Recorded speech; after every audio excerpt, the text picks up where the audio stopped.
Let's face it, most ancient tombs have been looted at least once. No matter how scary the rumors could have been, most mummies were open too. But one.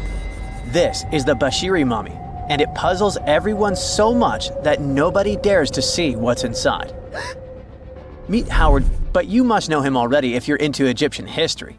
He's primarily famous for discovering King Tut's tomb back in 1922.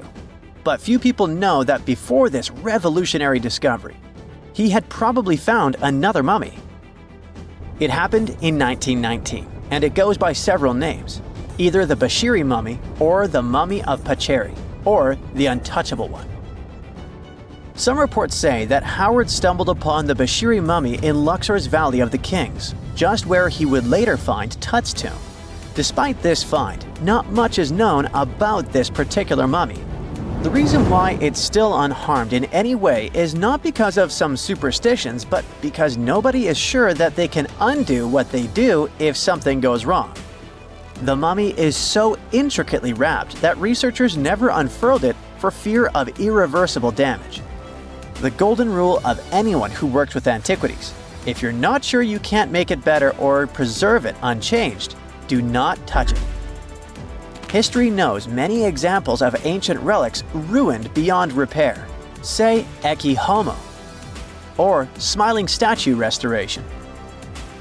The delicate fabric that covers the mummy's face has this cool design that kind of looks like a pyramid. The researchers are not 100% sure, but this might be the only one of its kind with that embalming style.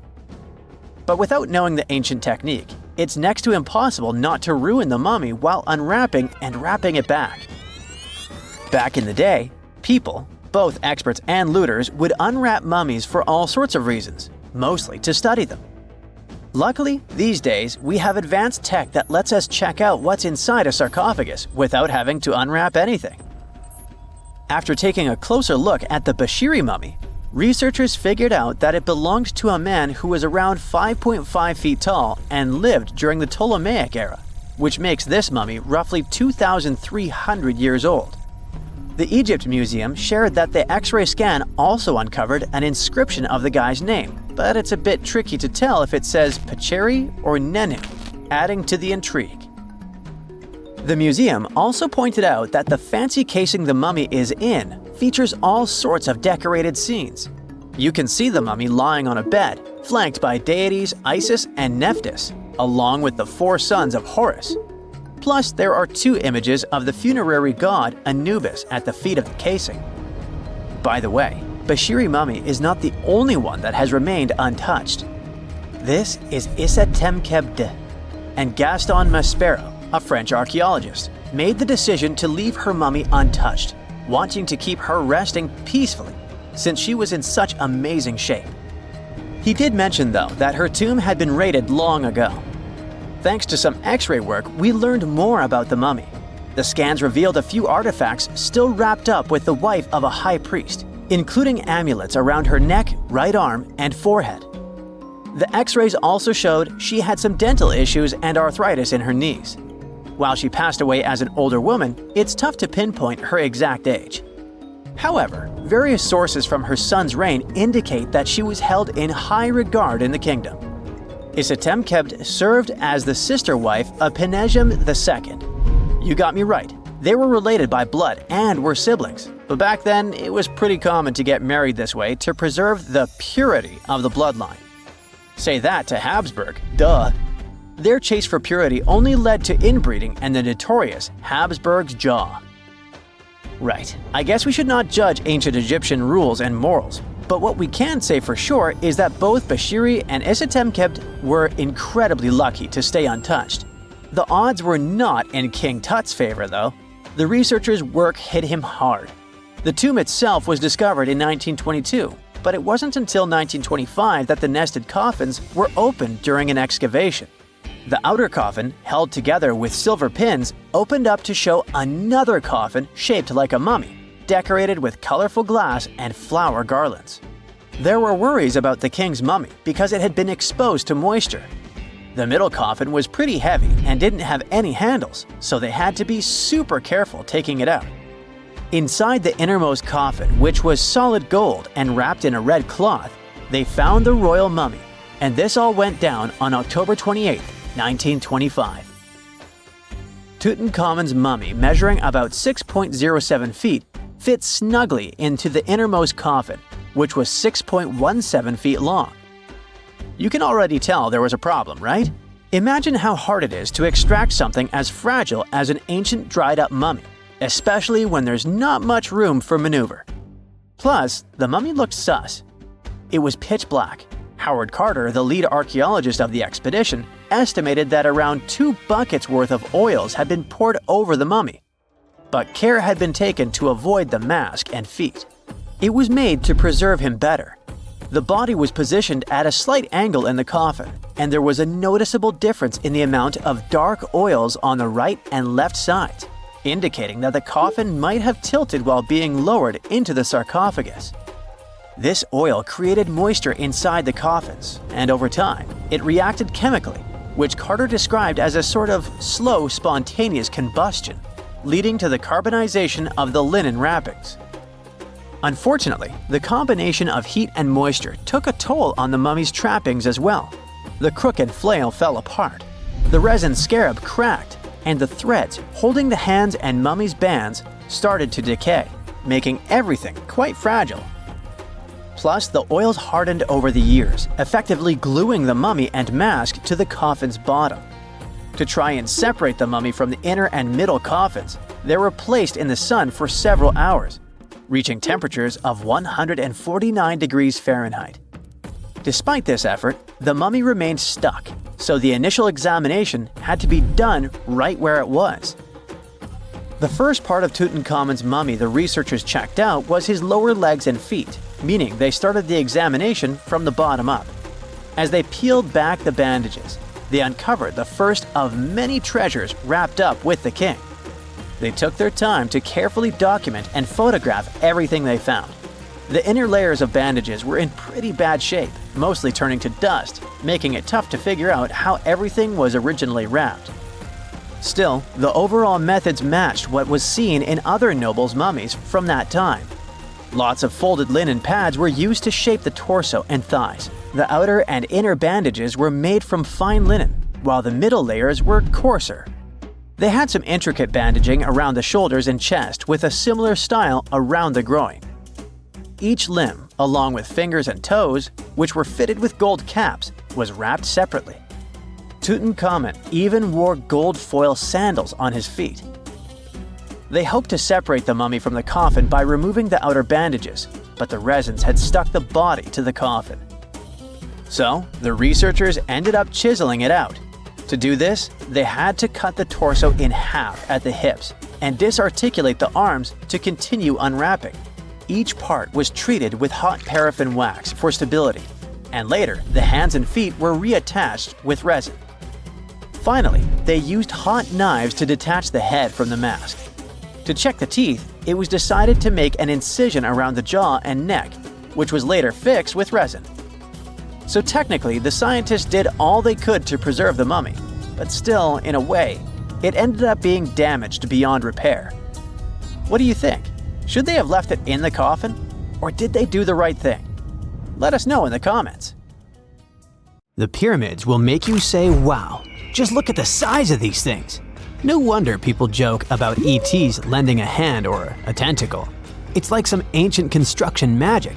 But hey, indigenous people also proved themselves magicians of architecture. Long before skyscrapers or cranes, they built cities and made wonders that confuse engineers even to this day. And one of those feats is when they famously moved an 11,000-pound tree trunk more than 100 miles just to make it stand upright. If we could go back around 900 years, across the Mississippi River where St. Louis, Missouri stands today, we would witness something magnificent. This land was home to an indigenous metropolis called Cahokia. Back then, it had tens of thousands of people with plazas and large wooden structures for ceremonies and gatherings. This was the largest city north of Mexico. At its center was Monk's Mound, a huge platform of packed soil taller than a 10-story building and made entirely by hand, with millions of baskets of earth and clay. So when you can make something like that, why stop there? The people of Cahokia also constructed huge wooden posts, which may have served as solar calendars, ritual markers, or symbols of spiritual connection. Some of those were as tall as modern houses, but they weren't just random poles for showing off. They were arranged in massive circles that archaeologists now call wood henges, which are kind of like ancient observatories. By tracking where the sun rose and set, they could figure out the longest and shortest days of the year. They also marked the 2 times when day and night were equal. This was super helpful for farmers when deciding when to plant and harvest. Plus, it helped them keep their calendars synced with the sun for their seasonal ceremonies. Among those monuments was a very special one, a colossal bald cypress trunk, later named the Mitchell log. Unlike the wood henges, this wasn't part of a circle or calendar. It ended up standing alone, probably right in the ceremonial plaza. Archaeologists believed it served as a symbol of power or spirituality, something like a wooden obelisk rising above the city. Some researchers even suggest it might have represented an axis mundi, a kind of world pole that stitched together everything the Cahokians believed existed. To them, the universe was layered. Above was the upper world, home of the sun and the moon and the forces that ruled the weather and time. Below lay the lower world, a watery realm of chaos, spirits, and transformation. And between them, the middle world. It's where we are, hanging out with bears and buffalo. Monumental posts like the Mitchell log may have marked the connection point between all 3, becoming a place where spiritual power could flow between the worlds. At least that's what we think they believed. But whatever its purpose was, that's not the wow part. It's that the log was nearly 59 feet long and weighed around 11,000 pounds. That's roughly the weight of 2 full-sized pickups, such as Ford F-150s or Chevrolet Silverado 1500s. And even more shocking, that kind of tree didn't even grow near Cahokia. Scientists found it had come from over 110 miles to the south, hauled all the way without wheels, cranes, or engines. So how on earth did they do it? Well, to understand how this was even possible, we have to look at what tools and knowledge the Cahokians actually had. We know they didn't have carts, metal tools, or animals like horses or oxen to pull heavy loads. Those simply didn't exist in North America yet. And even with the power of teamwork, that's still 2 pickup trucks. The kind of task that seems challenging even with modern technology today. And the first one, while incredibly cool, is probably less likely to be true. The theory is fairly simple. They hauled it over land. Just think of hundreds of people pulling something so heavy through forests and wetlands step by step for more than 100 miles.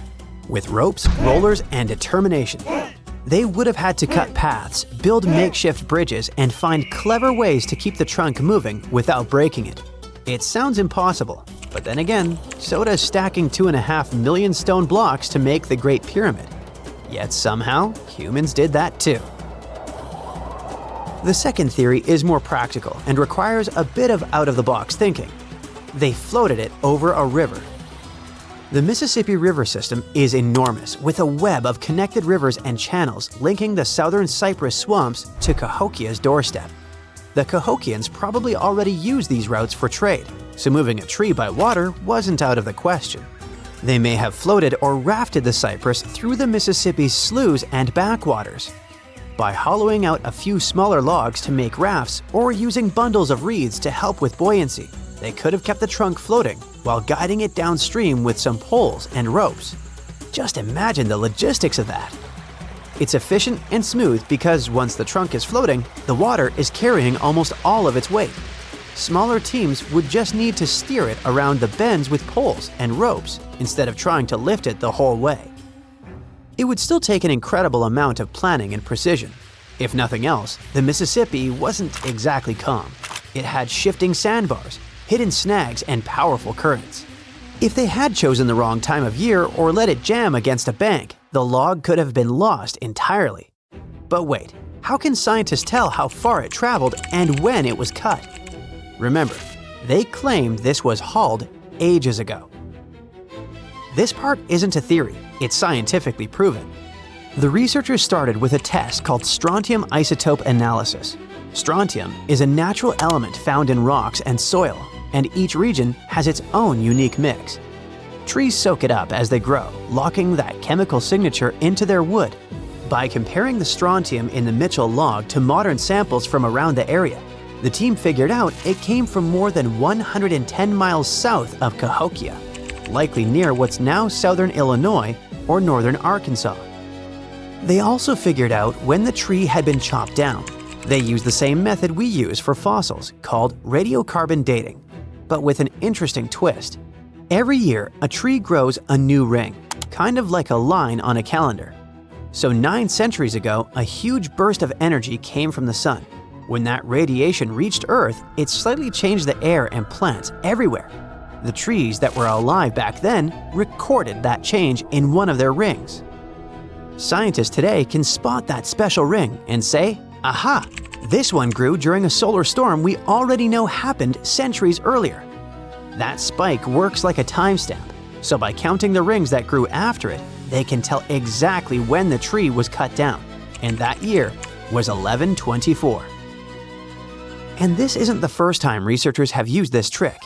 The same type of cosmic ray timestamp has been found in trees worldwide. In Japan, it helped date an ancient cedar that had recorded a solar storm in 774 CE. In northwestern Europe, they used it to determine when Viking ships were built. Over in Newfoundland, it helped researchers prove that Vikings actually got to North America around 1021 by matching a cosmic ray spike found in the wood. When we see something genius in architecture, we usually assume it came from advanced technology and complex math. And that's true. Only here, the technology was simpler and the math was practical. The Cahokians didn't need engines or blueprints. They used what they had and knew how to use it well. If it's true that they achieved this incredible feat using water, it means they mastered the rivers the same way the Egyptians mastered the desert. They learned how to work with nature instead of against it. Or maybe you support the first theory. Hundreds of strong men patiently crawling through the jungle. Let me know in the comments, and thank you for watching. We all know how it goes. Homo sapiens are way smarter than Neanderthals. Neanderthals were primitive, and we're much cooler than they were, right? Now, what comes to mind when you hear the word factory? Probably something like this. Lots of Homo sapiens, people, working in different departments, huge production lines, packaging, sorting. You can't fit a Neanderthal into that image, can you? Hey, don't be such an evolutionist. We don't judge people here by the stage of their development, okay?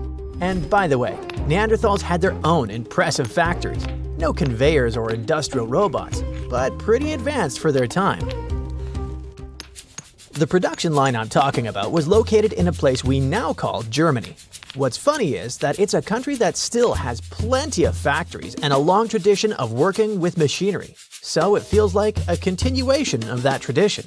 Now, poof, back 125,000 years, to the moment when this very early factory appeared. Around this time, Earth was in an interglacial period, with weather quite similar to today's climate, so conditions may have not been the best, but still fairly comfortable. Neanderthals lived their ordinary lives. They used fire to manage vegetation, gathered plants, and apparently, built plants. Pun intended. So if you thought those hairy guys were savage beasts who spent their time scratching lice off their skin, you may owe an apology to this distinguished gentleman. By the way, this is Carl, and he claims to be the owner of this factory. You seem to have underestimated him, so he's left. But I'll carry on talking about this interglacial breakthrough. Archaeologists have recently shown that Neanderthals intentionally chose a lakeside location to process the bones of at least 172 mammals, including deer, horses, and aurochs, a now extinct species of bovine. The study demonstrates that the inhabitants not only broke open large mammal bones to extract marrow, but also ground the bones into thousands of fragments and heated them in water to extract calorie-rich bone grease. Think of it as a food manufactory making flavorful Campbell's soup ready to hit the shelves at your local supermarket. I know it sounds far-fetched, but what I want to show here is that we now have evidence that even Neanderthals had pretty advanced techniques of food processing. This was intensive, organized, and strategic. Neanderthals were clearly managing resources with precision. Some of them were planning hunts.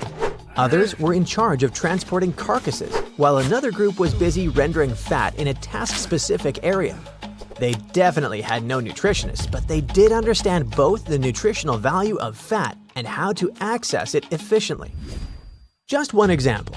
Scientists now think that when it came down to caching carcass parts, they would do so across the landscape for later transport to the grease rendering site. You know how all factories are supposed to meet production targets? Same here. Experts believe Neanderthals understood there was a certain fat quota they needed to meet to make the literally bone-crushing process worthwhile. Now, you may say, well, it's just one example. It doesn't mean that Neanderthals were that advanced. True, good catch. However, there are more examples, and here's one of them. Technically speaking, in addition to food-related production lines, these guys may have had a chemical production factory. You see, there is evidence that Neanderthals made stone tools using a multi-ingredient adhesive, which they couldn't buy at Dollar Tree for very obvious reasons. The factory headquarters wasn't in Germany this time though, but in Gibraltar, in Vanguard Cave to be more precise. While studying this area, scientists stumbled upon a small hearth that may have functioned as something close to an ancient adhesive workshop. So chances are that Neanderthals were using fire not just for warmth or cooking, but as a controlled tool for producing useful materials. Now, let's see how this hearth worked. If you've ever cooked sauces, you know how they thicken once the temperature goes up. Neanderthals may have spotted something similar while using fire for its basic function, cooking. They put two and two together and bam, they started glue, or rather tar production. The controlled fire helped them regulate heat precisely enough to produce a perfectly sticky texture. That tar could then be used to fasten stone blades or other sharp pieces onto wooden handles, with sinew or plant fibers helping secure the joint. If you wonder what the recipe was, scientists managed to reconstruct it, sort of. Basically, it involved burned rock rose leaves, but there was a secret ingredient for the process to work: guano. Guano is what's left of bat and bird feces once they've decayed. It sounds quite disgusting, but it worked, and that's what matters. Let's check out the structure itself. It's quite small. A round pit roughly 9 inches across and about 3.5 inches deep. Its walls are sharply cut, and 2 narrow trenches extend outward to the north and south. The working idea is that Neanderthals packed the pit with rock rose leaves, then sealed it with damp sand and soil, likely mixed with, you guessed it, guano, to limit oxygen entering the chamber. A small fire, probably fueled by grasses and shrubs, would have burned above the sealed pit.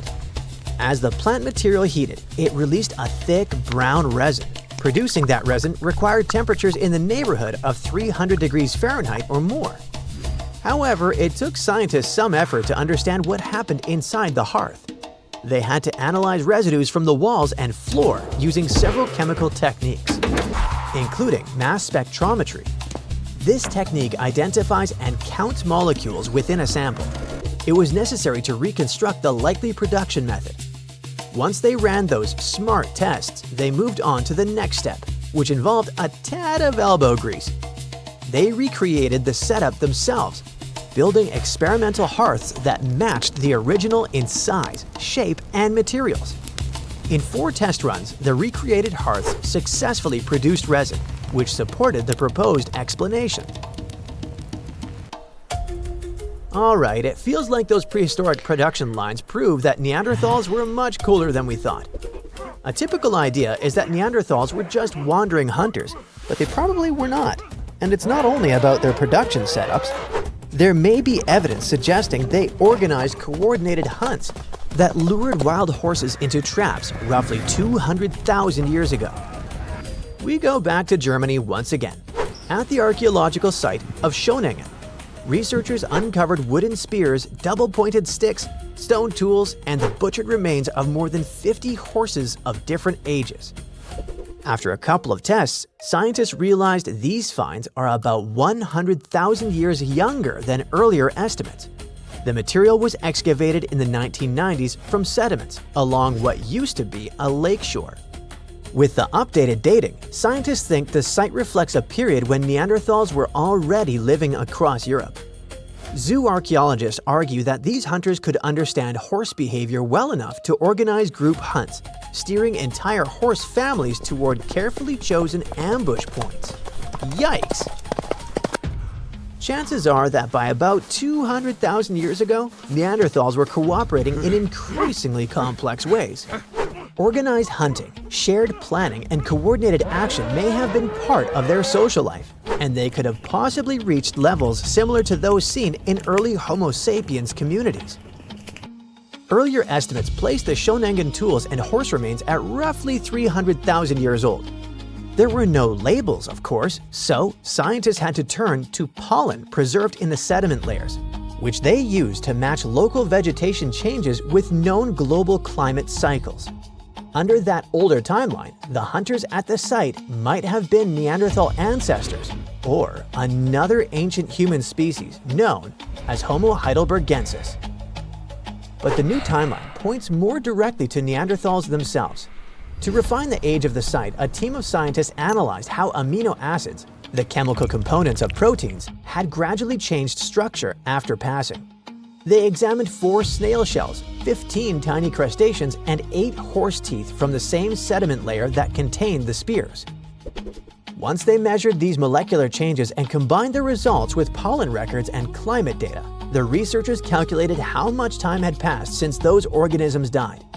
The results consistently pointed to a younger age, around 200,000 years, placing Neanderthals squarely in the role of the hunters behind the Shonengan horse drives.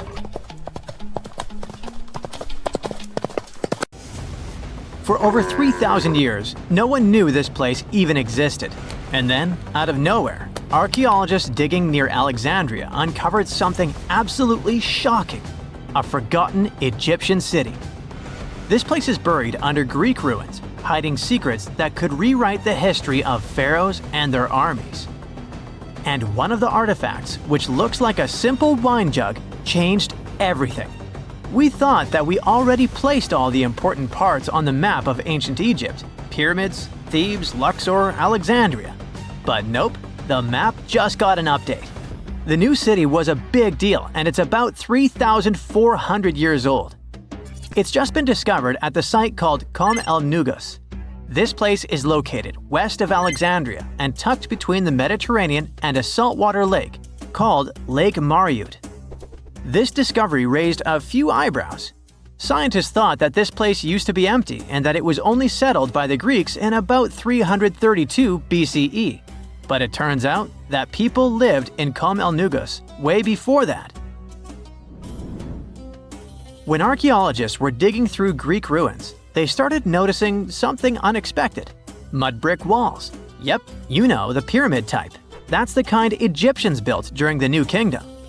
These mud bricks were made from mud, clay, sand, and straw. These ingredients were mixed with water and dried in the sun, not baked. Egyptians used them for thousands of years to build houses, temples, palaces, and yes, the pyramids. Of course, other civilizations did use mud brick too, but Egyptian mud brick is kinda quirky. They used straw that grew in their regions, layout styles, and mortar. That's what helped the experts realize that Egyptians used to hang out in Com el Nugus. That alone raised eyebrows, and then they found more: an entire street layout, buried structures, and even a temple built by Ramses the Great himself. His name speaks for itself. This guy was one of the most famous pharaohs in all of Egyptian history. He ruled ancient Egypt for 60 years, fought huge battles, and just loved building tons of stuff like that temple. People loved him so much that later pharaohs literally pretended to be him or wrote his name on their buildings. That's when archaeologists realized that they weren't looking at some dusty mud bricks of a tiny village. That's an entire buried city. They immediately started digging more. Turns out the whole place wasn't random. It was built with great care. The streets had drains to stop rainwater from damaging the soft mud-bricked walls. There were also small tomb chapels with writings about soldiers. This suggests this place might have been the military base, and that changes a lot. In ancient Egypt, when the military showed up, there must have been a reason. So what was it? Protection? Conquest? Control of something important? In the case of this city, it was probably about wine, water, and trade on the edge of the desert. What's even crazier is that we still don't know just how big it was. The team has only uncovered part of it so far. There could be fortifications, warehouses, administrative buildings, or even more religious or royal structures waiting underground. We also don't know what this town was called in ancient times. That name is still buried, but it might be uncovered someday, maybe inside a wall, maybe on a scroll, maybe on another broken jug. One of those already turned out to be a mind-blower. A chunk of a ceramic jar, called an amphora, had a royal seal pressed into it, and that seal bore the name Meredaton. Princess Meredaton wasn't just anyone. She was the eldest daughter of Queen Nefertiti and the older sister of King Tutankhamun. Yes, that's right. Both Nefertiti and King Tut were involved here. All that was about a century before Ramses the Great built one of his temples here. Looks like the city was founded back in the days of another pharaoh, the pharaoh Akhenaten, husband of Queen Nefertiti, father of Princess Meredaton, and future king Tutankhamun. That guy, Akhenaten, was a bit of a wild card. He was the type who really gets weird about one of his interests. He tried to completely change Egypt's religion, forcing everyone to worship the sun disk called Aten instead of the usual deities. He basically told all Egypt that all their mythology was wrong, and from now on, there will be no more Osiris, no more Thoth or Set. Just raw sunlight only, people. That's known in history as the Amarna period. And he went all in, changed his name, built an entirely new capital city called Amarna in the middle of the desert, redesigned temples, rewrote hymns, and even banned traditional religious imagery. Even the art got wild at the time. People started getting elongated heads, belly rolls, and all that humanity and vulnerability carved into stone. It was deliberately weird. He wanted to show the family not as perfect gods, but as human vessels of divine light.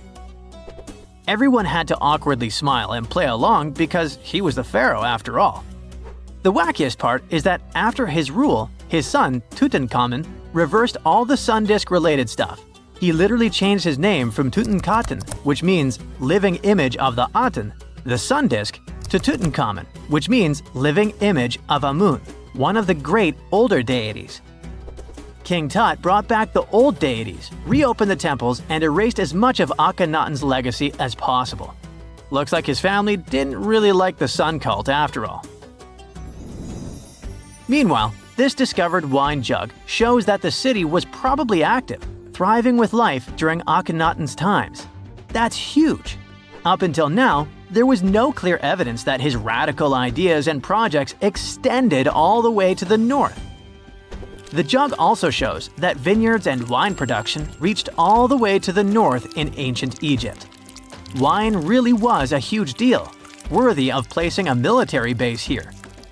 Princess Meredaton most likely used this jug. Just like with her brother, she was born into the sun and named after it. Her name, also spelled Meredaten, meant beloved of the Aten. As the eldest daughter of Pharaoh and his queen, born right into the middle of radical religious changes, she was raised to perform the future queen's duties. From her earliest years, she walked in temples alongside her mother Nefertiti, shaking the sistrum in solemn rituals. She was there when Akhenaten established his capital city, Amarna. He clearly loved his family. Meredaton's face was etched into its stone walls more than anyone else. In every temple, in every sacred scene, her figure appears, revered. Things get foggy in history after her father passed away. The throne wobbled. King Tut was very young, only 9 years old when he had to take new duties. Meredaton seemed to have been a brief step between her father and her younger brother. She married someone called Smenkhkare. History isn't even sure who that mysterious man was. Could have been a puppet, a phantom king in a crumbling dynasty. May have even been her brother. Whatever the truth was, these two took power and ruled together for a while. Meredeton got the title of the Great Royal Wife, a title of immense power. But Smenkhkare was a very short-lived ruler. He passed away just in about a year. There are some speculations among historians that Meredeton was the actual ruler, the informal female pharaoh, because her brother was too young. Some theories say that she raised Tutankhamun and became a sort of queen regent, mentoring the child who would be used to restore the old order. But all this is unconfirmed. It's very hard for historians to find information about that time because the Amarna period was later condemned. The successors wanted to wipe away Akhenaten's heresy and everything attached to it. This included Meredenaten. So even if she ruled, even if she mothered Tut, they tried to bury her in the sands of history. In any case, perhaps this new uncovered city will tell us more about the mysteries of the Amarna period, one of the most chaotic periods of ancient Egypt. So, imagine you're 15 and you get bored of playing video games. Instead, to pass the time, you decide to give some attention to an old hobby of yours, tracking down lost Mayan cities. You've heard that some ancient civilizations are said to have built entire cities based on constellations, so you decide to check out whether that was true for the Mayans. You find a book containing all the constellations the Mayan civilization believed to exist. You open good old Google Maps and map every ancient Mayan city discovered to date. You start seeing that this information actually matches. And truly, the biggest ancient Mayan cities correspond to the brightest and biggest stars of the Mayan constellations. Okay, this is getting interesting. You manage to map out over 100 ancient cities when you suddenly notice something strange. There's an area in the Yucatan Peninsula in Mexico where archaeologists have unearthed 2 Mayan cities. But on the constellation map, there are 3 stars. Could this mean there is a long-lost city waiting to be discovered nearby? You might think this sounds too daydreaming, but the story is actually true. The previous account happened to a Canadian teenager named William Gaddery. The boy is known as a science genius and had even won an award for the constellation theory we presented just now. When he noticed that a 3rd city was missing from the 23rd constellation he was examining, he began to scour the internet for satellite pictures that could help him solve this mystery. He looked into images from NASA, JAXA, a Japan-based satellite company, and Google Earth. These images were still insufficient to answer his questions, so he reached out to a friend inside the Canadian Space Agency. His friend provided him with state-of-the-art satellite imagery that gave him the answer he was looking for. According to the images, there is a large square area right on the border of Mexico and Belize, which looks like the remains of a city. William took the images to a remote sensing expert known as Dr. Armand Laroque from the University of New Brunswick. They studied the images thoroughly and concluded that the area could be housing 30 buildings and even a large pyramid. The scientific and archaeological community went crazy with the 15-year-old's discovery. Could this really be true? Some background. Lost Mayan cities began to be unearthed in the mid-20th century. Since then, ruins from cities such as Tikal, Palenque, and Uxmal have been rediscovered. The Mayans were one of the biggest pre-Columbian civilizations living in the Americas. They began to settle in the area as early as 1500 BCE. Experts believe that, at its height, the Mayan civilization consisted of over 40 cities, with a population of millions of people. That's a crowd. And their cities were pretty interesting. Their civilization spanned over Mexico's Yucatan Peninsula, Guatemala, and Belize. They survived mainly on agriculture, so they developed a complex irrigation system in most of their cities. They built a series of ceremonial buildings, pyramids, plazas, and even courts for ball games. The Mayans were keen pyramid builders, but they also developed an advanced astronomical system. With whatever ancient technology they had, they were able to predict the exact location of planets, such as Venus and Mars, and they were able to predict the exact dates of eclipses. That's why the methodology William used to discover this long-lost Mayan city was unusual, but not completely surreal. The Mayans were keen astronomers, so it wouldn't be too strange that they built their major architectural feats in relation to the sky, would it? And they wouldn't be the first ones to be doing so. There is a famous fringe of Egyptology dedicated to studying how the Giza pyramids were built in perfect alignment with the Orion constellation, meaning that each pyramid was purposely built to align with one of the major stars of Orion's belt. According to William, he first had the idea to look at the Mayan constellations because he couldn't understand why the Mayans built their cities where they built them. Most major cities, such as Chichen Itza and Uxmal, aren't near any rivers or significant bodies of water. Instead, they're built on marginal lands and on top of mountains, which confused the 15-year-old. His next thought was that it might have something to do with astronomy. William named the new city he discovered Mouth of Fire, which is also my nickname, and he even won a merit award for his hard work. However, his theory was very much contested inside the archaeological community, and many Mayan experts worked to debunk William's findings. Some archaeologists say that constellation theories are too unscientific. Anthony Aveni, a renowned anthropologist and astronomer, referred to William's methodology as an act of creative imagination. He explained that there is no way to be sure what the Mayan constellations really were. It's all just hypothetical. Another debunking of William's findings came from Mayanist David Stewart, who said that the object identified on the satellite imagery is nothing but an old cornfield. His claim was supported by an expedition that took place near the area in 2021, when the archaeologists present reported there was nothing at all in this area. Still, a 15-year-old boy almost found a long-lost Mayan city, which is pretty exciting if you ask me. Similar techniques as those used by William are actually being used to unearth lost civilizations all over the world. According to space archaeologist Sarah Parquet, satellite imagery has been a key player in discovering ancient cities in Egypt and other places.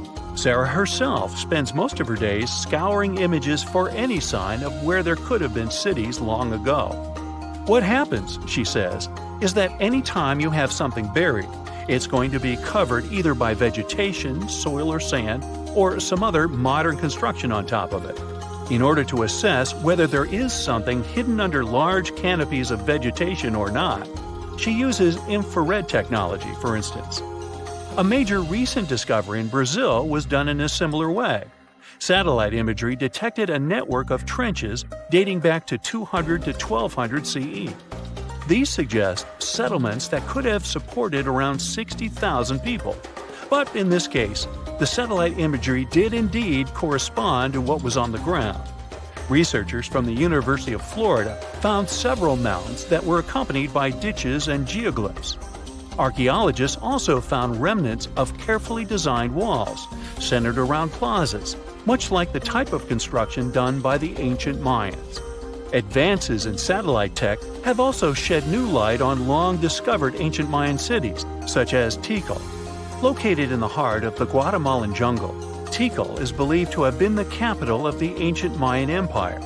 At its height, it was comparable in importance to cities such as London or New York in today's world. It was composed of a series of complex monuments, many of them believed to have been the resting places of kings and chiefs. Tikal is already known to have been big, but recent discoveries show it could have been even 3 times larger than what scientists originally believed. The main discovery revolves around a fortification on the outskirts of the city, indicating how far the original city stretched. And new discoveries still take place. In 2017, researchers also unearthed new clues regarding the potential causes of the decline of the Mayan civilization.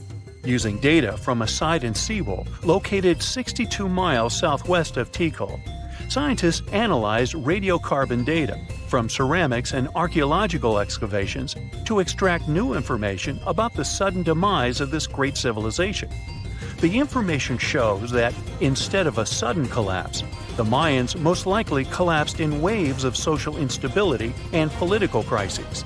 These events are believed to have deteriorated Mayan city centers and began causing the dispersion of the Mayan population. Wow, it seems like it's a prime time to uncover ancient ruins.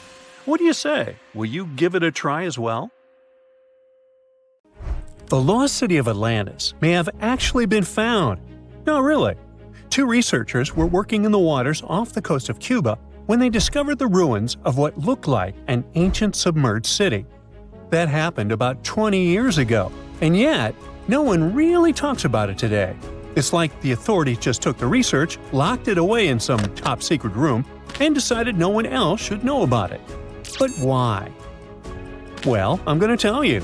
Back in 2001, Paulina Zalitsky, a marine engineer, and her husband, Paul Weinswig, were hired to explore the waters off Cuba's western coast.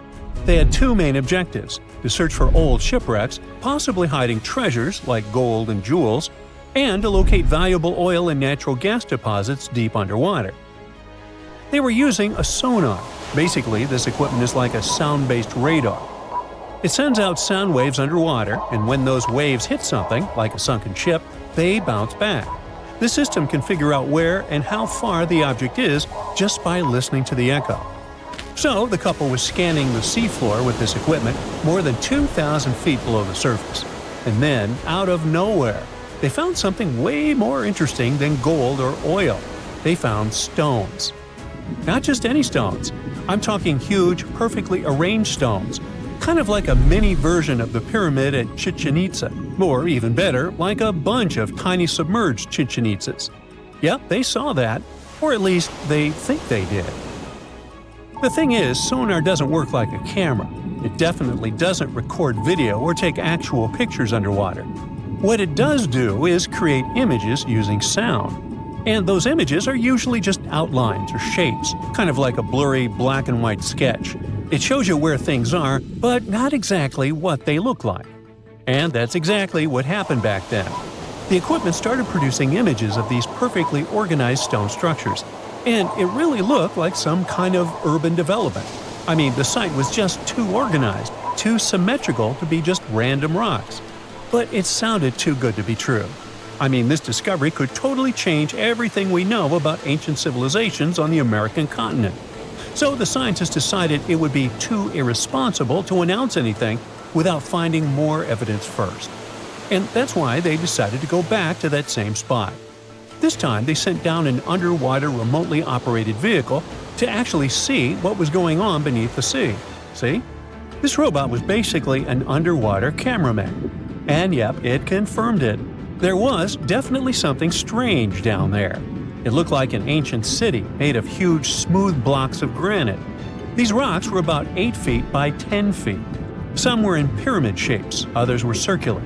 Some seemed to be deliberately cut and then stacked on top of each other, while others appeared isolated from the rest. Together, they looked like they were forming corridors and outlines of rooms. It was like finding large buildings in the middle of an underwater desert. These images were enough for Zalitsky to seal the deal. Back then, she confirmed that this amazing structure, her words, could have been a large urban center. Again, her words. Then the couple started to speculate. They said that these structures were probably built more than 6,000 years ago, which would make them older than the Great Pyramids of Egypt. It's even older than the famous Maya, the civilization that used to live in the Americas and is known for their ancient and advanced temples. The research also suggested that these structures might belong to a civilization that lived on the American continent thousands of years ago, and that we didn't even know about. This supposed civilization once thrived on a 100-mile land bridge connecting Cuba to Mexico's Yucatan Peninsula. But then, something catastrophic happened. According to their theory, the Earth's faults shifted beneath the surface, leading to a massive earthquake. Then, in the blink of an eye, the entire bridge was destroyed. The land was swallowed up by the sea and ended up at the bottom of the ocean, and this civilization disappeared. Of course, all the connections to the famous Atlantis myth got the media totally hooked on the story. News websites ran headlines like "Lost City of the Caribbean Found" and "Atlantis Found in Cuba." So, could that really be Atlantis? I mean, did they finally find the remains of this supposedly super advanced and lost civilization? Well, it's hard to say. From the start, part of the scientific community wasn't buying into the story too much. First, there's the issue of the date. Saying that this civilization existed at this spot at least 6,000 years ago just wasn't very credible. Then some European archaeologists argued that the stones they found using sonar might just be natural limestone, not perfectly sculpted granite. And third, it was too deep. Even with the whole theory of earth faults opening up and swallowing everything, it's still hard to explain how an entire city ended up so deep in the ocean. For comparison, there is Heraklion, a real ancient Egyptian port city that got submerged. Today, it is only about 19 feet underwater. But this so-called Atlantis city is at depths between 2,000 and 2,460 feet. See how that's totally different, right? People think it would have taken around 50,000 years for such stone structures to sink to the depth where they are said to be found. And according to experts, none of the known civilizations from that long ago had the ability to build such structures. But for Zalitsky, yes, it was possible. She still believed in the fault theory to explain how this land ended up at the bottom of the ocean so fast. Big movements of the Earth's tectonic plates are usually followed by things like volcanoes and earthquakes. So, according to her, it's a powerful event, and the island sinking could have happened really quickly. This earthquake theory could also explain why some of the megaliths on the seafloor look organized while others don't. But to really prove any of this, they needed a specially designed robot to go down there again and take samples of the rocks and sediment. That way, they could figure out how old the rocks were and maybe even find signs of human life, like carvings, sculptures, or artifacts. The problem is, drilling into those structures isn't easy. They look like granite, and drilling granite that deep underwater is seriously tough. And more than anything, they needed money to do it, a lot of it. So maybe they just never got the funding. Because even with all that initial hype, no further explorations or studies were ever reported. And that lack of follow-up sparked a lot of speculation. Some people even wondered if the story got shut down on purpose, like maybe the authorities wanted to keep something top secret. As if this underwater city was built by some kind of higher extraterrestrial being, and they just don't want us to find out. But truth be told, the strongest argument for saying, yeah, that is definitely a lost city, is that nature supposedly couldn't have built something so symmetrical.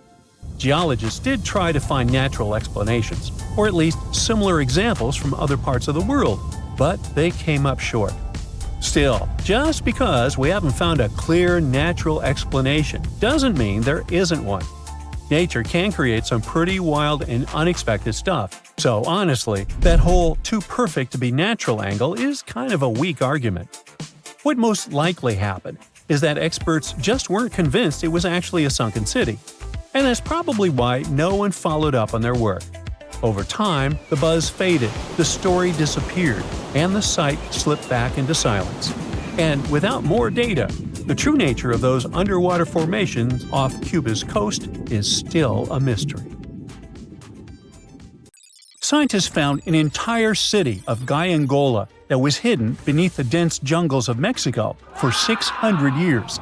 It covers 360 hectares, had over 1,000 buildings, 2.5 miles of defensive walls, a network of internal roads, and a well-planned urban layout with temples and ball courts, and separate neighborhoods for the elites and commoners. For centuries, people believed there was just an abandoned fortress there, based on stories passed on from generation to generation. Until recently, there was no way to see how truly huge it was without spending years on the ground. But thanks to the new technology, a remote sensing tool called LiDAR, they got a 3D model of the area in just 2 hours from a plane. Gallangola was built between the years 1350 and 1521. It was a crucially important place for the Zapotec people, a group that had lived in the area since around 700 BCE. In Gallangola, families lived together in homes with big patios in the middle, surrounded by rooms. When families got bigger, they built more rooms and made their homes larger. The study found that both the leaders and regular people worked together to make the city better. Because Gallangola was surrounded by mountains, they used this land wisely and built their houses in a way that fit the slopes and let rainwater flow naturally. This helped keep their homes safe and strong. They were built so well that many of these buildings are still standing, even after hundreds of years. There are two pyramids in the center of the city. They may have been used as temples where the priests celebrated rites and ceremonies to their deities. The priests brought offerings to the altars, and the people assembled at the two squares that are now sunken. Then, there is also a palace with 64 rooms, some of them with circular columns on several sloped terraces. There are patios with many stairways all connected to each other. The sensing tool also found a round-shaped lookout point on a natural rock, where the Zapotec people could see their foes approaching from a distance. Researchers also noticed two circular structures that could have been used to watch the stars and measure time. They also found some tombs, so there was most definitely a city cemetery. By the end of the 1400s, the Zapotec people controlled a large territory on the Pacific coast and had successfully defended their land from the Aztecs, who were trying to take over more territory. They did the almost impossible and survived a 7-month-long siege at Gyangola. When they won this conflict and kept control of the southern part of Mesoamerica, the Zapotecs didn't need to live in Gyangola anymore. Staying in the mountains had its pros, but they needed fresh water and good farmland to grow food. The small city of Tehuantepec, just 12 miles away, had these conditions, so they moved there just before the Spanish arrived in 1521.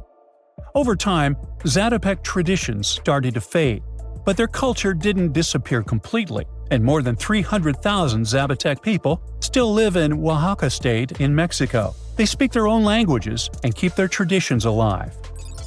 Creating the 3D model of the lost city is just the beginning of the research. Archaeologists hope that future studies of Gyangola will help us learn more about how the Zapotecs were organized, how they ruled their cities, and how they interacted with the Spanish when they arrived. They plan to study all 1,100 buildings found in the LiDAR scan, and it will take a few years. Instead of digging up the ruins, they will use special technology to scan the land and learn more about the city without damaging it. This same tech helped scientists find another massive ancient city that lay hidden beneath the thick green canopy of the Amazon forest. A whole network of houses, plazas, roads, and canals was hiding in the shadow of a mighty volcano. For centuries, many scientists assumed that ancient Amazonian people lived in tiny huts, clearing patches of land to survive. But this city, built 2,500 years ago and inhabited for 1,000 years, proves the opposite. Now, scientists think tens of thousands or even hundreds of thousands of people lived in complex urban societies. Scanning the area found 6,000 rectangular platforms, each measuring around 66 by 33 feet, and standing 6 to 9 feet high. These structures were arranged in clusters around central plazas, with straight roads with perfect right angles and paths connecting them. One of the roads was 16 miles long. Building straight roads like this is far harder than just following the landscape. Some of these roads may have had deep spiritual or ceremonial significance. The volcano's rich soil helped the civilization thrive, but it may also have led to its downfall. Researchers also found signs of threats to the cities, such as ditches that blocked entrances to the settlements. Maybe some people living nearby were trying to get in.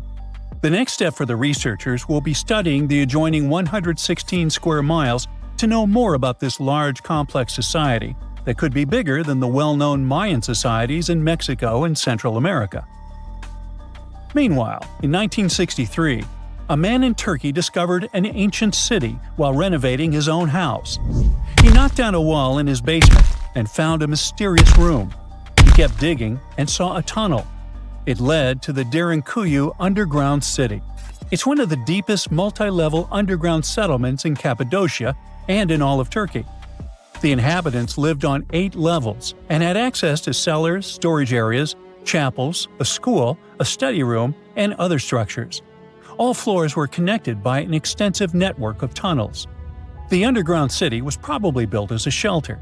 The construction is hiding at 279 feet deep, and you can't see it from the outside. The complex was large enough to shelter about 20,000 people with their livestock and food supplies. There was also a 180-foot ventilation shaft. Archaeologists believe that Phrygians first built the levels. The Romans used and enhanced the structure later. The golden time of Derinkuyu was during the Byzantine era. The next lost and found city appeared only in a few inscriptions and ancient texts, so no one could be sure it really existed. Scientists searched the majority of the coast of Egypt until one archaeologist and his team detected a colossal face looking at them from under the water. The ancient city of Thonis Heraklion was discovered completely submerged 4 miles off Alexandria's coast. In the ruins of the lost city, there were 64 ships, 700 anchors, and a treasure trove of gold coins. Archaeologists believe the 16-foot-tall statue and the temple remains are the most important findings discovered by the expedition. Back then, the city had ceremonies and celebrations that took place in the Temple of Ammon. The ruins and artifacts were made from granite and diorite, so they were in good condition even after having been in contact with water for centuries. They give people a glimpse into what life was like 2,300 years ago in one of the most important trade ports of the world. The city had a network of canals, sort of like an ancient Egyptian Venice.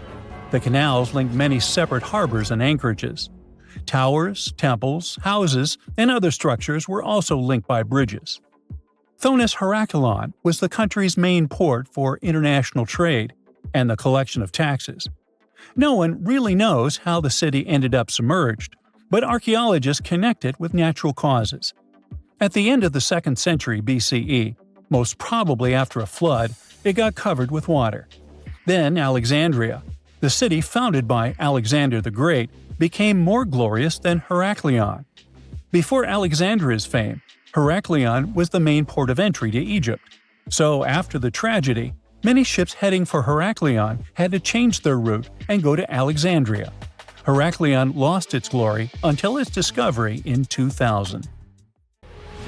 Archaeologists just found the remains of a lost city from thousands of years ago hiding in southeastern Europe. They were sure that it was nothing more than an old defense outpost, but new digs are changing that big time. They now believe the site might actually be the lost capital of an ancient kingdom of Lynkestis that has to do with Alexander the Great, the man who changed history. The ruins are near a small village called Cernobuki in North Macedonia. You can find mentions of them from 1966, but nobody really dug into them until about 15 years ago. At first, they found just a few ruins and thought it was a guard post used to spot Romans coming from the west. But now, a team of scientists went back with high-tech equipment and found proof this place wasn't just a tiny outpost. Researchers managed to look under the ground and found that the Acropolis the ruins sit on, which is a flat hilltop, has enough rooms and infrastructure to host a full-on city inside the fortress walls. It covers about 2.8 hectares and around 10,000 people lived here at its peak. Researchers also found a textile workshop and plenty of artifacts, including a coin from the time of Alexander the Great and with his image, axes, game pieces, and an oil lamp, and even a small ceramic with a heart motif. One of the coolest finds is a reusable clay theater ticket, which was unique to North Macedonia.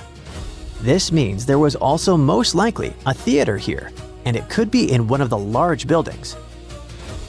Experts used to think that the city was from the time of King Philip V, but now, thanks to the coin and especially the ancient tools and broken pottery that were found, they believe people might have lived there during the Bronze Age. Lynkestis and the rest of Upper Macedonia had some pretty intense weather with freezing, rainy winters, and super hot summers. Life there wasn't easy, and most of the time, it was all about surviving.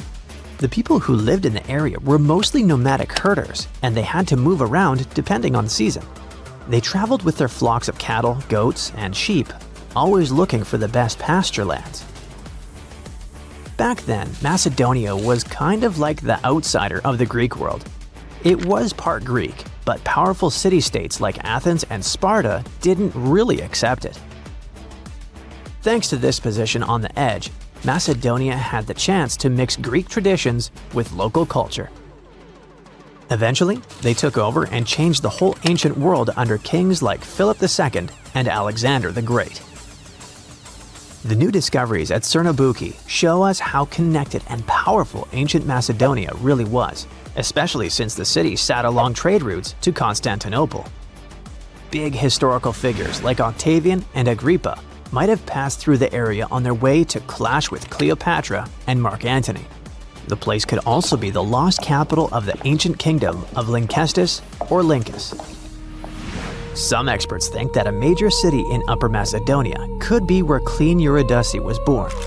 That powerful lady gave birth to Philip II of Macedon, who took over Lynkestis in the 4th century BCE. The kingdom of Macedon became independent, and thanks to it, the son of Philip II, Alexander the Great, later became the king of the Macedonian Empire.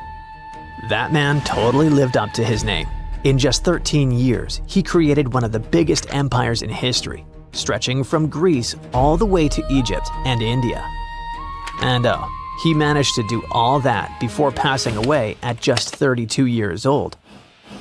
Researchers plan to dig deeper into this important site to learn more about the early civilizations of Europe. This incredible discovery was possible thanks to LiDAR. This remote sensing tool helps map things like how tall plants are, how thick forests are, and other details across big areas. LiDAR is an active system, meaning it creates its own energy, in this case light, to scan the ground. A laser fires super-fast pulses of light that shoot down to the ground and bounce off things like buildings and tree branches. The LiDAR sensor then catches the reflected light and records it. The system measures how long it takes for the light to go from the laser to the ground and back. This is called the two-way travel time. That time helps figure out the distance the light traveled. Then, using that distance, the system can figure out the exact elevation of different spots. Scientists recently found another lost city using the same technology. This one, called Giangola, was hiding beneath the dense jungles of Mexico for 600 years. All this time, researchers believed there was just an abandoned fortress there. There was no way to go and see until recently, when they used LiDAR and got a 3D model of the area in just 2 hours from a plane. Giangola was built in pre-Columbian times between the years 1350 and 1521. It covered 360 hectares and had over 1,100 buildings, 2.5 miles of defensive walls, and a whole network of internal roads. The city had a well-planned urban layout with temples and ball courts and separate neighborhoods for the elites and commoners. It was a crucially important place for the Zapotec people, a group that had lived in the area since around 600 BCE. In Giangola, families lived together in homes with big patios in the middle, surrounded by rooms. As families grew bigger, they would add more rooms and expand their homes. Since Giangola was surrounded by mountains, the locals tried to use every piece of land on the slopes that was good enough to build a house. They even used natural drainage of the area to have water, and they must have been great at construction, as many of their constructions are still standing today. But at some point in the beginning of the 16th century, they didn't have enough fresh water and good farmland to grow food, and moved away to nearby Tehuantepec. Archaeologists plan to learn more about how the Zapotecs were organized, how they ruled their cities, and how they interacted with the Spanish when they arrived. They plan to study all 1,170 buildings found in the LiDAR scan, and it'll take a few years. Another recent find, made with the same groundbreaking tech, is a massive city that lay hidden beneath the thick green canopy of the Amazon rainforest. A whole network of houses, plazas, roads, and canals was hiding in the shadow of a mighty volcano. Many scientists thought that ancient Amazonian people lived in tiny huts and cleared patches of land to survive. But this city, built 2,500 years ago and inhabited for nearly 1,000 years, debunked that theory and changed everything. Now, researchers think tens of thousands or even hundreds of thousands of people lived in complex urban societies. They scanned the area and found that 6,000 rectangular platforms, each about 66 by 33 feet and 6 to 9 feet high, These structures were arranged in clusters around central plazas that had straight roads with perfect right angles and paths connecting them. One of the roads was an impressive 16 miles long. Building straight roads like this is way harder than just going with the landscape. Some of these roads may have had great spiritual or ceremonial significance.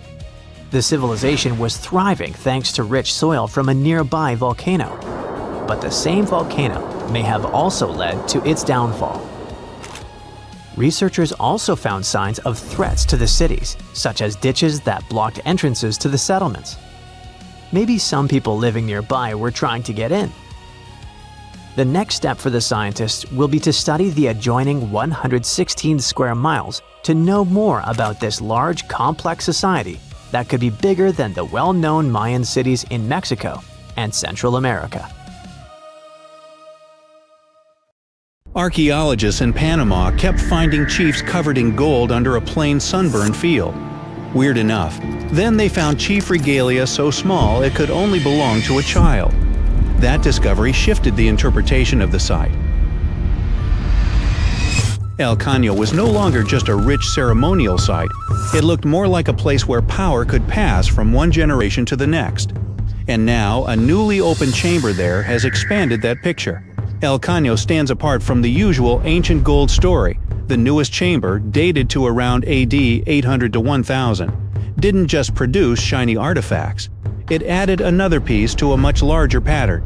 Archaeologists found pottery, gold ornaments, and a central high-status person marked out by where the gold was placed. This was not random wealth in the dirt. It was a public statement about rank. The objects themselves are vivid. 2 bracelets, 2 earrings, pectoral ornaments decorated with bats and crocodiles. Those are not the kind of items someone tosses in casually. They were chosen to say something. In a world with no billboards, no spotlights, and no giant stone inscriptions, gold did the talking. It told everyone exactly who mattered most in that chamber. The location makes this even more striking. Not Egypt, not Peru, not some famous archaeological landscape packed with giant ruins, central Panama. Historically, this region was often treated as the place between the main acts of the ancient Americas, wedged between the Maya to the north and the great Andean cultures to the south. El Caño repeatedly challenges that older view. That old assumption existed for a reason. This part of Panama does not hit you like a stone-built empire. There's no skyline of huge temples, no carved dynastic walls, no dramatic ruins screaming a powerful society was here. In tropical Central America, a lot of everyday life was built in materials that don't age gracefully. Wood, thatch, fibers, skin, feathers, most of it simply doesn't stick around for 1,000 years. So when gold survives, it becomes one of the loudest voices left, and El Caño did not give up that voice quickly. Julia Mayo's team began geophysical surveys there in 2005. By 2010, they had dug a pit about 16 feet deep and uncovered a chief covered in gold. Then the site kept escalating. More ornaments appeared. More chambers turned up. More evidence started linking this field to a whole ceremonial landscape. This was not a lucky weekend dig. It was years of slow, patient work, turning a quiet pasture into one of the biggest archaeological stories in Panama. The contrast is striking. From the surface, El Caño looks ordinary, the kind of place where you'd expect grass, cattle, and heat, not dynasties. But under that ordinary ground, archaeologists found symbols of authority designed to be seen from a distance. Polished gold would have caught the harsh sunlight. Chest ornaments likely flashed when a leader moved. Animal imagery, bats, crocodiles, and other powerful creatures turned jewelry into a visual language of authority. This was status you could spot instantly, and the newest chamber matters because it is not standing alone. Mayo said the site has produced 9 similar chambers and that this was a place where elite individuals were laid to rest for about 200 years. This finding expands the interpretation of the site. One rich chamber is interesting. A ceremonial resting ground used by powerful people across multiple generations suggests something else entirely. It begins to resemble a long-running system.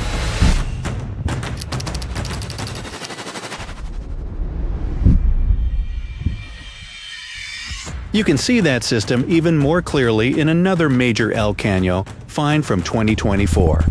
Archaeologists uncovered the shared chamber of an important Kokle lord buried around 750 to 800 CE. Inside were gold ornaments, ceramic objects, bells, skirts, and a set of flutes. The team dubbed him the Lord of the Flutes, which sounds almost legendary until you remember this is not a myth. It's a real person from a real ceremonial tradition found in the same site. The scale grows even larger around that burial. Researchers found many other individuals placed in the same setting. Reports said the total could reach more than 30 people.